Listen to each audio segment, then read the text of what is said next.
So one of our students is a correctional officer. He works at a local state prison, and he was in doing some training today, and he's relatively new to corrections. It's the catalyst, our conversation with him today is the catalyst for this video, which I'll demonstrate to you the risk of handcuffing in the front because it's inherently dangerous. Now, just a quick background on this. So my father was in corrections and worked at San Quentin for quite a few years, over a decade. And he always said that corrections was the toughest state in the beat. Toughest beat in the state. There we go. Toughest beat in the state. And I, at the time, didn't quite get that. It didn't intellectually register with me. When I went to the police academy, it still didn't register with me. I always thought, I'm like, what do you know, you're in a freaking prison.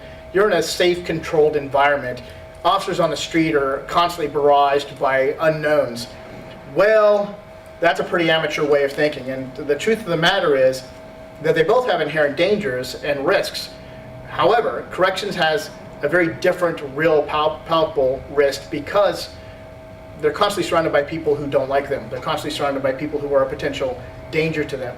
And you don't know, depending on the level of security, of course, you may have low security, but that doesn't mean low security can't turn violent in an instant, okay? So there's just different ways of doing things in corrections than there is in doing it on the street. Now, the catalyst for this video today was I asked him how they handcuff, right? And they transport prisoners and some patients from place to place, often by handcuffing them in the front. And I thought, well, that's a little bit peculiar, and I asked him why that is. And he said, well, you know, at the prison I work at, we're very sensitive to prisoners' rights, and we're very sensitive about having good relationships with them, and I get all that. However, there's some serious risk associated with putting a prisoner in handcuffs in the front.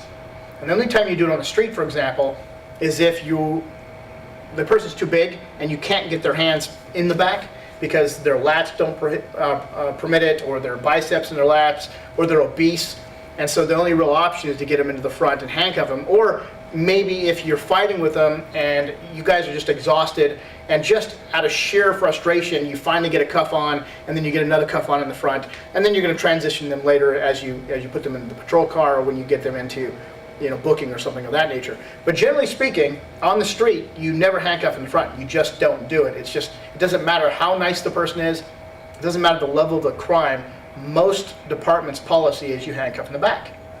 And I asked him, well, in corrections, what's the deal with that?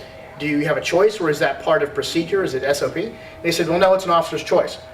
And I said, okay, well, let me show you why you might want to consider an alternative and do it in the back, regardless of the relationship or the potential deterioration of the relationship with that correctional inmate.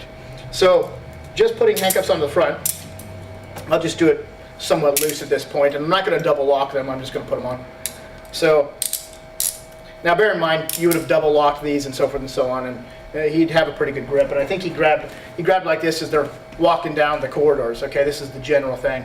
And I said, well, my concern for you, if you're not prepared, and the individual that you're potentially going to get assaulted by doesn't show any signs or symptoms of any escalation of force, you know, he's not bowing up, he's not tightening his muscles, he's not pulling away and doing this kind of stuff, it could just turn into an assault instantaneously, right? You go from 0 to 100 in a split second before you even know what happens.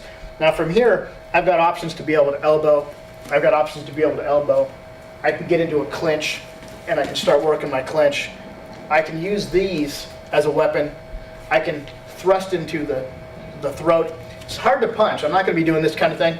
Generally, you wouldn't do that anyways. But this is a very viable reality into the throat. Okay. I can also grab, and I can go get Kotegayashi, for example. Took me nothing to be able to grab his wrist and do that. There's a lot of things I could do with the fingers, being able to grab it into here. I still have my legs completely available to me. I can headbutt, I can grab, right? I can still grab parts of him. I can grab his equipment, I can grab his baton, I can grab his OC and spray. So you can see, I can fight very well here. Now, take that Kotegayashi, for example, that wrist turn up, number 7. If you're not familiar with this, go look at video immobilization number 7. As you do that takedown, my hand positions are together anyways. Now, I can step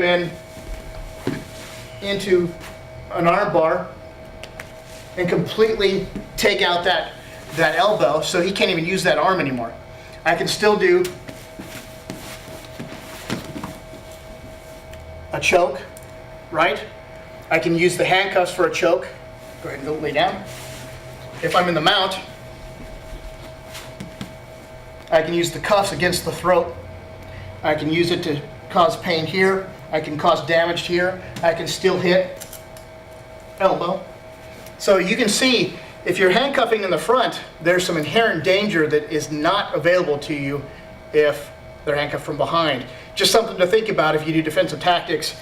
I'd be very cautious about handcuffing to the front unless I was really sure that the individual couldn't hurt me, like maybe a child, but I certainly wouldn't do it with somebody that I thought was a potential risk.